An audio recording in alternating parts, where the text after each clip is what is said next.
avec la finale du Super Bowl qui avait lieu aux États-Unis. Ça, c'était le mois dernier.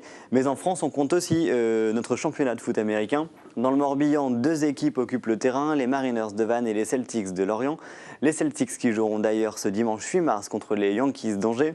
Ils jouent le maintien en Division 3 et ils le jouent d'ailleurs à Angers puisqu'aucun terrain n'a été disponible dans le pays lorientais. Clara Gestin a rencontré les joueurs, une discipline également très complexe à résumer, mais elle relève la mission. On regarde. Il y a comme un air d'Amérique sur les terrains de l'Armor Plage. Et c'est là que les Celtics, l'équipe de foot américain, s'entraînent. Souvent comparée au rugby, la discipline en partage les valeurs. Mais les règles de ce jeu plutôt complexes et l'équipement bien spécifique plaquent les idées reçues.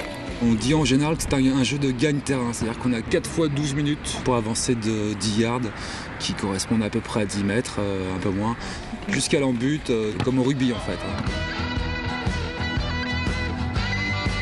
Si on peut mettre une petite différence avec le rugby aussi, c'est que dans ce sport, on peut bloquer le non-porteur de ballon. Pas plaquer, mais bloquer de face. Donc au final, on se retrouve sur un terrain où les chocs peuvent venir de n'importe où. Casque, protège-dents, épaulière. Pour parer les chocs, la protection est de mise. Sur le terrain, les 11 joueurs, répartis en 2 escouades, attaque et défense, doivent appliquer à la lettre la tactique lancée par le quarterback lors du fameux down. Le poste de quarterback, en fait, c'est le poste de meneur de jeu. Donc son rôle, c'est de donner aux joueurs la tactique qu'on va faire. Donc ça va se dérouler sur de la passe, de la course. C'est lui qui gère tout, c'est comme un maître d'œuvre dans le travail en fait. L'objectif, marquer des touchdowns à 6 points ou field goal à 3 points. Et dans ce sport, un joueur peut passer un match entier sans avoir touché une seule fois le ballon. Car dans ce jeu très collectif, chaque individu a son rôle à jouer. Tout le monde a sa place en fait au football américain. Peu importe le gabarit qu'on a, qu'on fasse 2 mètres et 150 kg ou 1 mètre 50 et 30 kg. On trouvera toujours un poste qui correspond. Malgré que ce soit un sport collectif, il faut être un peu individuel pour sortir le meilleur de soi-même. A l'inverse, si on a beau être bon tout seul, si les autres ne suivent pas, l'équipe avance pas.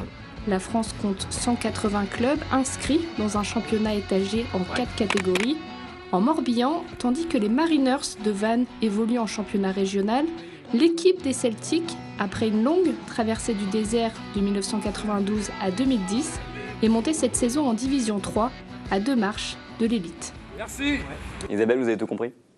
J'ai tout compris, oui, parce que je les suis un petit peu, les Celtics. Et justement, on parlait au tout début de lancement de la difficulté de trouver les terrains. C'est vrai que c'est quelque chose... Je trouve ça dommage parce qu'ils s'entraînent, ils ont réussi à trouver des créneaux pour s'entraîner et du coup, ils ne peuvent pas vraiment voir ce qui valent sur des terrains chez nous.